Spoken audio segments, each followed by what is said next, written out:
and we're about $500 million AUM and 160 companies. That's Malika, VC at Future Planet Capital.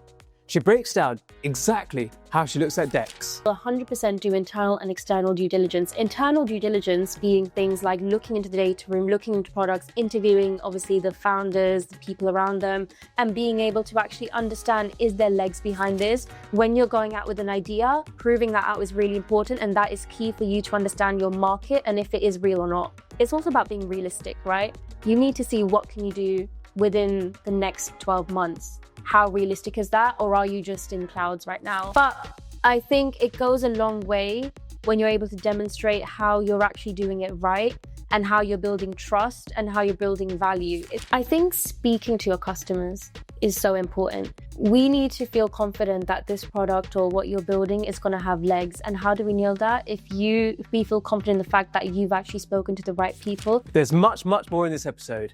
So if you're thinking about fundraising, make sure you pay attention. Everyone knows you're being judged when you get your pitch deck, right? Or when you showcase, especially the pre-seed level, you haven't got any traction, you need to show off on you, right? Yeah. And you see the team slides, and as you know, some of them are good, some of them are not so good. As an investor, when you're looking at these decks, you look at somebody who's the team behind a company, what are you judging them based on? What credentials matter? Yeah. So we definitely look at different various factors in there. So stuff like university is an obvious one. What did you do? What did you study? How is it relevant to the role that you're doing right now in the specific team? Were you part of any societies in a leadership role, which means your qualities match you being a CEO, for example? Do you have advisors on the page? If so, are they relevant? What industries are they from? Why did you have them on there? I think sometimes some pages have information that is not necessarily needing to be there. Such as, what you did in your third year over here or where you did your gap year. It's not necessarily relevant. You need to keep it focused on what you think will be beneficial for your company and how investors want to see you, which is things like we want to see what you've achieved, if you've done certain projects, if you've won any particular awards, or whether it's a hackathon or whether it's technical abilities that you have specifically. Stuff like languages may even go a long way because we understand you have that marketability to be in different markets as well. But I think you need to think carefully who you're putting on the page, why are they there? And if it is you and your team, who are the people we are going to be speaking with? Who's pitching on the day as well when you present this to us? Why aren't they there, for example? When it's also your advisors and other people that you're working with on the team page, I think it's quite relevant for you to contextualize why you've chosen these specific people and how they're going to add value into your team as well. And then that kind of builds a frame of context for what is relevant throughout your whole deck as well. That allows us to understand actually that you specifically who are talking to us are specialized in this sector for what reason or why you have chosen this space and how it's relevant to you. And then throughout your whole deck as well, I think it makes sense for you then to talk more broadly about the market. How have you understood it from the various years that you've worked on it and how this product fits into it and what problem that you're solving? I think that's the biggest thing we really look for. What is the problem? Is it relevant enough? Do people care about it? Are there going to be customers for it? And if so, why is your solution good? Even if your solution is not the most perfect solution in the world, which is fine because you will change it, do we believe in you as an individual and what you've demonstrated and shown about yourself to us in this pitch to make us believe that you will have the right qualities to pivot or change or be able to adapt to what we as investors think it should be going to, or even you as advisors, where it should be? But with that team, what I often see there, so you mentioned quite a few different things about what's interesting, what's useful. What I usually see on team slides is just, here's their name and here's a bunch of logos of places they've worked at. Yeah. And how much value does that add? Is it, if you see someone's deck and they say, oh, I've worked at Google and Deloitte or whatever it is, does that matter to you? Does that mean anything? To some extent, I think having marquee companies clearly can be an indicator of success because we then think, okay, what connections were you able to make in these few years that you had worked there? If you did an internship versus if you did like 10, 20 years in a certain place, of course, that has different weightings and we recognize that. But I think it does add to a level of credibility that you may have. Again, it's not essential because we sometimes look at founders who kind of have been able to, in a way, bootstrap and start from the ground up to be able to do what they're doing right now through different projects or independent ventures, which is, again, really exciting and shows a level of kind of serial entrepreneurship that they've been time and time again proven to work through it. But I think what's useful for us as investors, if we've seen you worked at a company for X amount of years, chances are we will know someone at that company where we'll be able to get a reference from them on what they thought about you. So it can work in your favor as well as potentially not in your favor. But I think It matters to the extent that you are able to demonstrate you've learned something from them. And interestingly, sometimes we have had cases where we've seen founders kind of work in places like some of the big tech names, but because in those organizations, you don't necessarily do the things that you would do as a founder day to day, meaning A, B, C, D, F, G, you do very much specific defined roles. That doesn't necessarily mean that you will be more qualified for a certain technical role than someone who's had to build it completely from scratch without any experience or without any, specific background in a large organization. So the answer is it does matter. It does hold value and credibility, especially when telling your story. But it's not everything that we judge. We look very much at the product itself and the kind of detail behind it to determine if it is good or not. So as you mentioned there, it's all about the context, right? Because, Definitely. and I see this quite a lot, and it's, some people are going to feel like called out here, but there are people, for example, that have on their profile ex-Google. Yeah. And if you're there for like a summer internship like 10 years ago, is that really relevant to how good your startup's going to be, right? Yeah. But one thing you had mentioned earlier as well is about the university and the factor that plays into things. Yeah. Can you talk about that too? Absolutely. So I think there is definitely statistical evidence that suggests that certain universities whereby they've had many founders or unicorns correlate to a certain amount of success. And that's why a lot of VCs and investors look to those universities like your typical Oxford, Harvard, MIT, Cambridge, Imperial, King's, UCL, etc., because they have those innovation ecosystems that permit different companies being able to emerge and also allow students to actually create them. So when you have these factors where you have the people, you have the stakeholders, you have the connections, you have the advisors, there's a lot available there right on your plate. So naturally, it makes sense that these have a better chance of success. So we do look at those in a way that is slightly more, not necessarily favorable, but it is allowing for more opportunity to potentially come from an investment. But that's not to say we don't invest in companies across different universities or even non-target universities or even potentially people who may not have gone to university because they have been able to build something from the ground up as well. And they have their own skill sets too. But I think it's important to see beyond just the universities, where are those spaces or those innovation ecosystems like Silicon Valley, for example, or in the East Asian Tigers or in the Cambridge Oxford ecosystem, where you have a lot of opportunity and people around you developing the same thing. So there's that knowledge transfer between different organizations, which is quite exciting because it means you are building something in a space with your competitors, meaning you're all going to be, in a sense, brilliant. And it's just the one who executes it the best. Yeah, and even looking at that too, so you mentioned about the university, and I agree as well, because one of the challenges is if you don't come from those universities, what do you then do, right? Yeah. And as you said, is one of the factors involved. But I think it could also count against you. Let's say you were the president of a entrepreneurial society at a university, but then you don't appear to have any network, you don't have any contacts off the back of that. Then it's like, well, if you did that, then why don't you have these things? Why don't you have advisors? Why don't you have early investors? So it's also that context thing too, where, okay, based on your background, where you've got so far, like why, like if you have such a great entrepreneurial background, why are you here? Why didn't you already get funded? And it's, those kind of things also can be sometimes a question too. And have you got any examples of where you can see in someone's found a background, which has been such an obvious no-brainer that they're really good to do this? So one example I have is someone who's been on the podcast. There was a guy called Rim who was leading product at Revolut for financial crime. And then he's then created an AI financial crime startup. Yeah. So it's like a very clear, obvious line. Okay, if you just say I worked at Revolut, you could work at any part of Revolut. Yeah. But him working in that team, in his particular role, makes him very good at what he now does. Do you find those kind of links? Or yeah, definitely. There's been a lot of instances where, so a lot of the companies we invest in are very kind of hard technology or science and technology specific based organizations. One that springs to mind is we have a company in the maritime industry that basically creates kind of technology for ships, right? And the CEO of the company, he worked for many, many years specifically in a company in that specific industry. And that level of expertise, that kind of operator background is really valuable because it means a person understands the product quite well. So that definitely does help a lot for a founder because it shows that you don't necessarily need, perfect Oxford, Cambridge background or whatever. If you've been able to kind of hustle your way through and really see how the engineering works, how the technical development is, or how you really bring a product to scale to market. And then now you're looking to do that yourself. You already have the badges of honor and like the stripes of success, whatever you want to call it. And looking at the problem as well, you mentioned how that's so closely connected to the founder and the relationship with that too.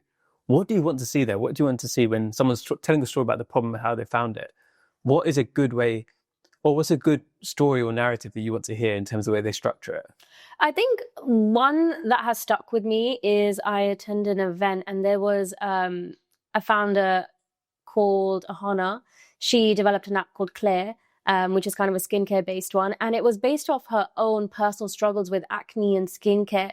And I think being able to connect with an audience who everyone once or twice in their life or many times in life will have experiences with skincare problems or, you know, a market that people can really relate to.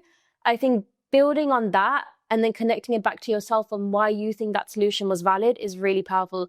Similar, I've seen at a pitch event I attended where there was a founder who was looking at the transfer of knowledge. And when you start a new job, you have no idea what to do sometimes. And there's loads and loads of manuals. How do you possibly digest all these manuals and understand it? Again, that's a problem that everyone probably has faced once in a while. And you can't always just ask people all the time. So it's a way in which AI is able to help you actually condense that information in a ChatGPT-like function. And then you can ask it questions. Oh, in this job, how do I solve this issue if I have it? And it reads all the available kind of non-verbal, verbal, and resources it has to do that. So I think contextualizing information like that, problems like that, where someone can relate to it is really valuable, even if it's in a sector that's like, you know, very deep tech, like an AI problem, cybersecurity. Everyone worries about scams. Everyone worries about these issues. So I think it's being able to connect with an audience and having that level of personability as a founder to convey that story.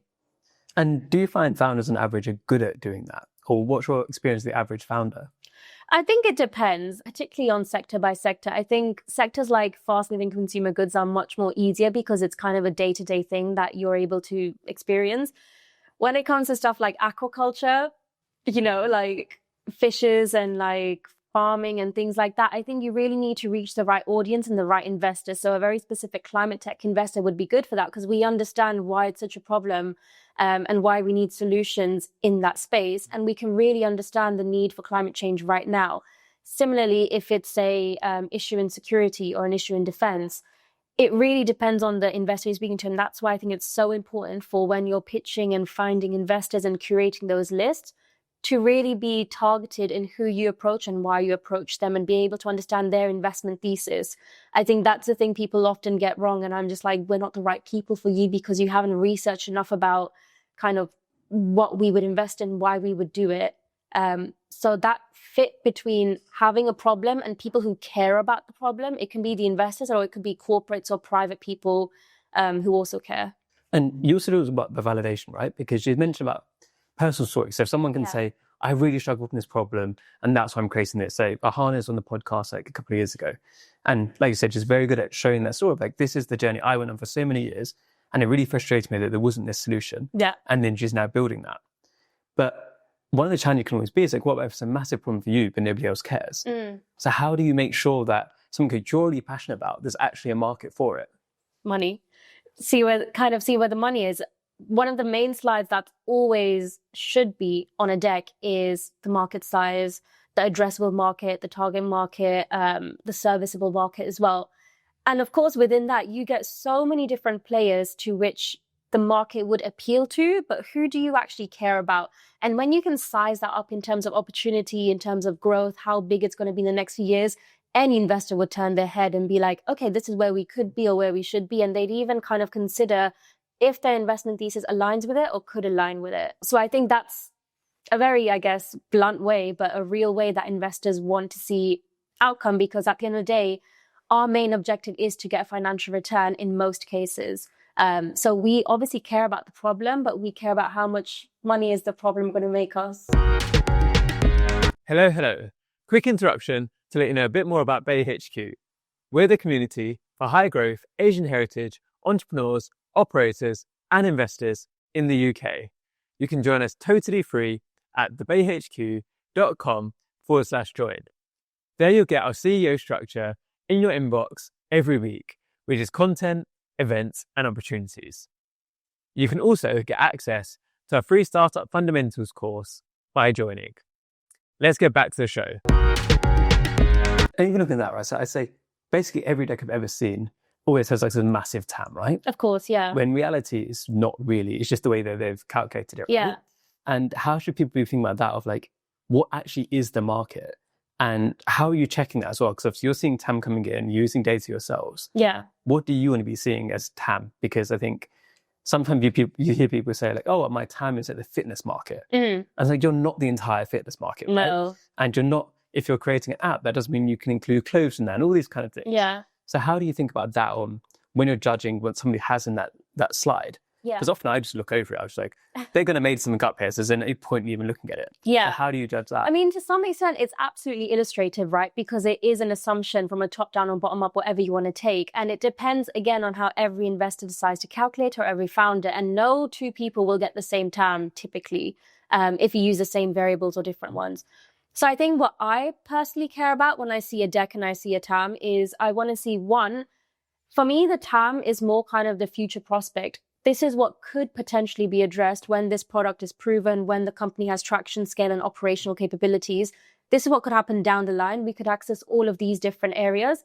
But right now, today, what is serviceable in the next few months, in the next, years? Who are your customers? Are they going to be paying for this? And have you outlined the right opportunity? And is that meaningful enough for us? So whilst it's important to have that long-term outlook and the big picture, 100%, we really, really care about the big picture. It's also about being realistic, right? You need to see what can you do within the next 12 months. How realistic is that? Or are you just in the clouds right now with what could be possible? So how can someone prove it's realistic? How can they prove it's realistic? I think showing a credible pipeline is the easiest way. If we dive into your data room, even at an early stage, and you have maybe letters of intent, or you have kind of initial conversations that you've mapped out with people, or we've seen that kind of effort for you to go out and speak to people and validate this product, then that shows to us, okay, this person understands that this market is indeed serviceable and they've gone out to find the right people and contacts within it. They're doing their bit. And that's the best thing you can have as a founder, momentum and traction. And when you're even pre-revenue, even pre-potentially product, when you're going out with an idea, proving that out is really important. And that is key for you to understand your market and if it is real or not. So I think that's the best way I could imagine demonstrating it, having that clear, image or even Excel sheet or whatever tracker you may decide to use of this is the traction we have, this is how much we could get from it, and we are getting results. And on that validation side too, so obviously one of the challenges is you sometimes have people they think they've got the greatest idea ever. Yeah. But you've heard that same idea 10 times. Yeah. So how do you go about that as well, checking, is this an idea which is actually unique and actually something which is worth investing in? Or is it just one person who's got the same idea as many other people?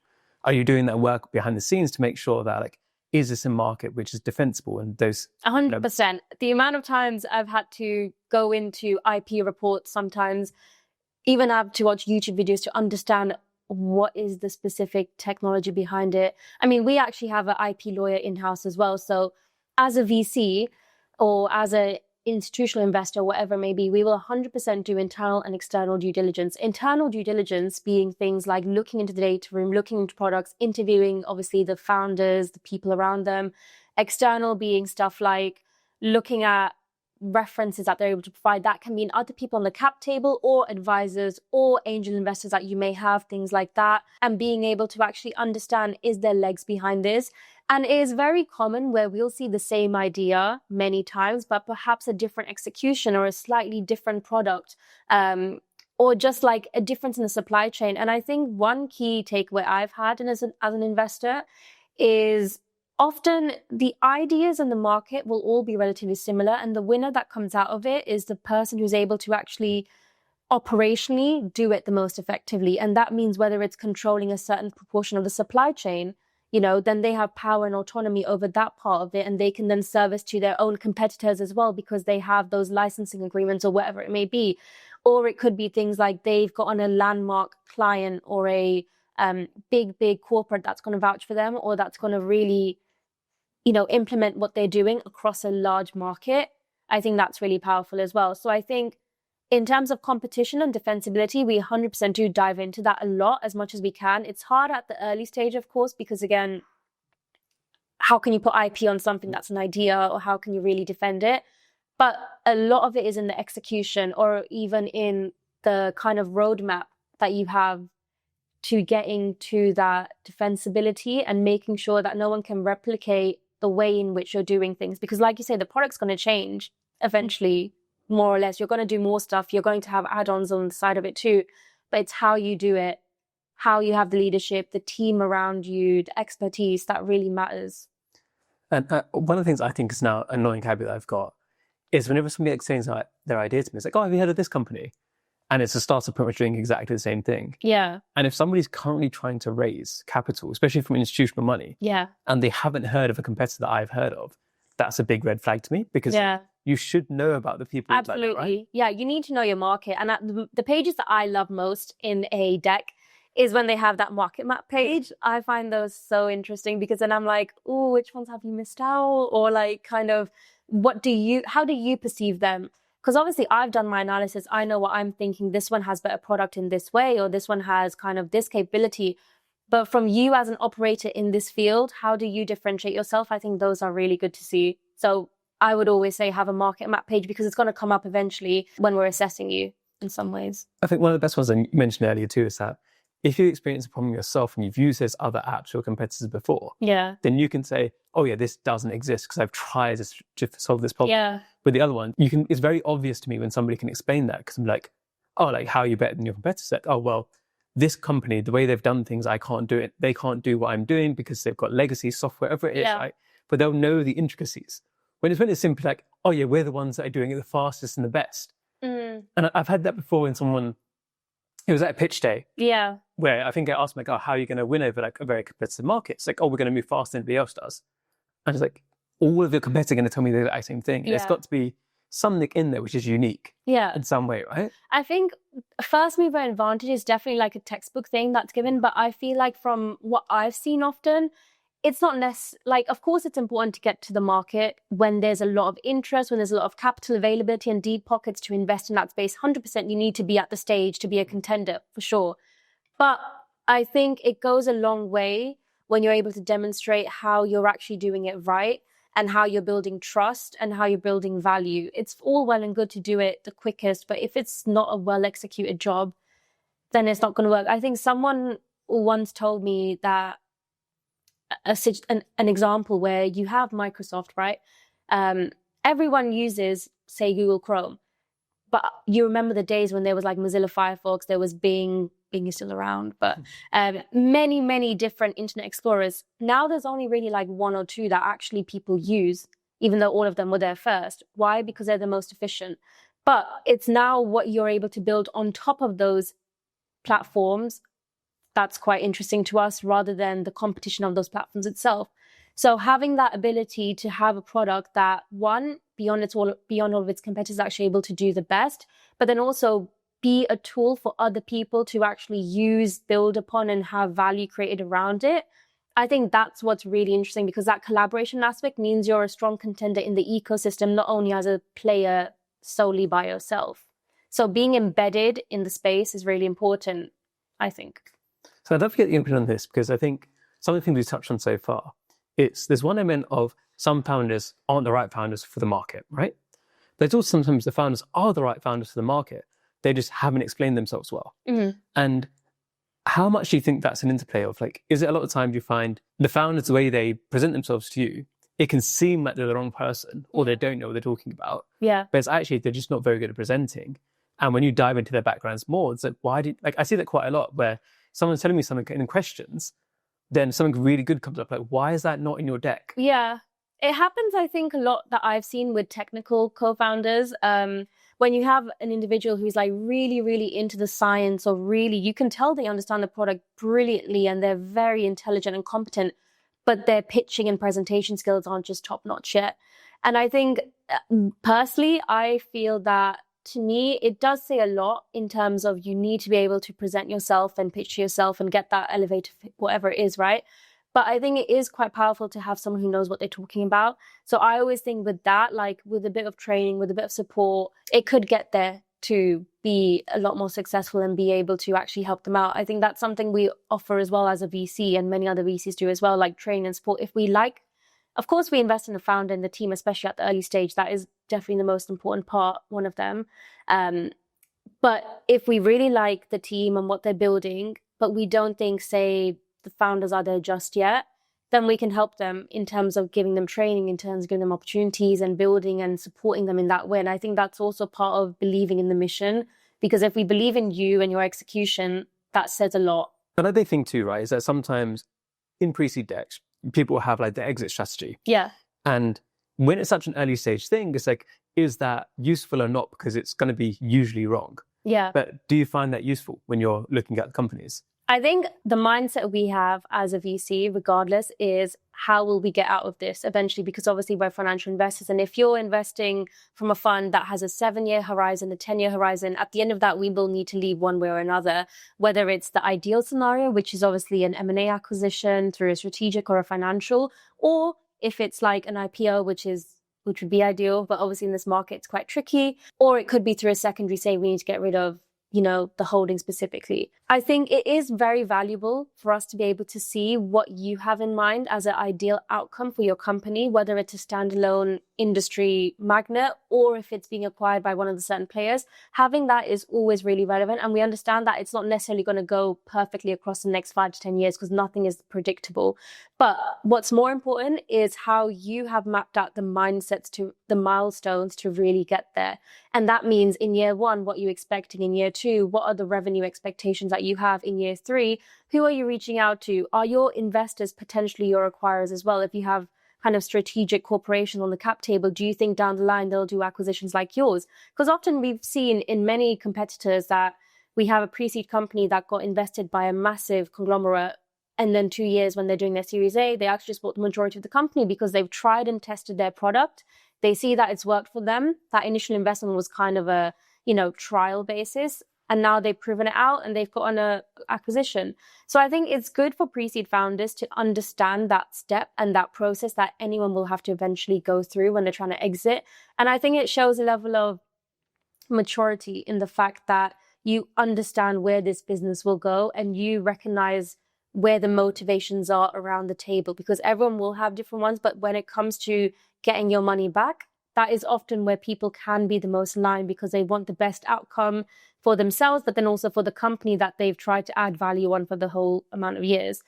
So I think at a pre-seed and early stage level, it is important to be able to at least answer the question of how you look to exit or the route to exit, more importantly. But presenting that in a deck as well could be quite valuable. But I think just be careful with the assumptions and careful with what you put on the page, because being overly outrageous with certain numbers can then come across a little bit naive or a little bit like you don't really understand how things work. So I think being on the right balance of conservatism but also ambition is really important, and having that clear roadmap helps an investor see what you're thinking and have that planning.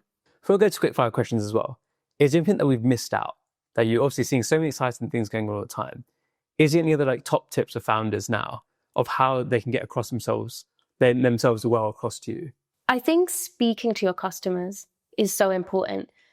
We need to feel confident that this product or what you're building is going to have legs. And how do we nail that? If we feel confident in the fact that you've actually spoken to the right people and been able to demonstrate that. And for that, it can be anything from meeting them at events, cold calling, sending a LinkedIn, sending an outreach or something. But doing that momentum and traction is just really important, I think, for you to be able to build.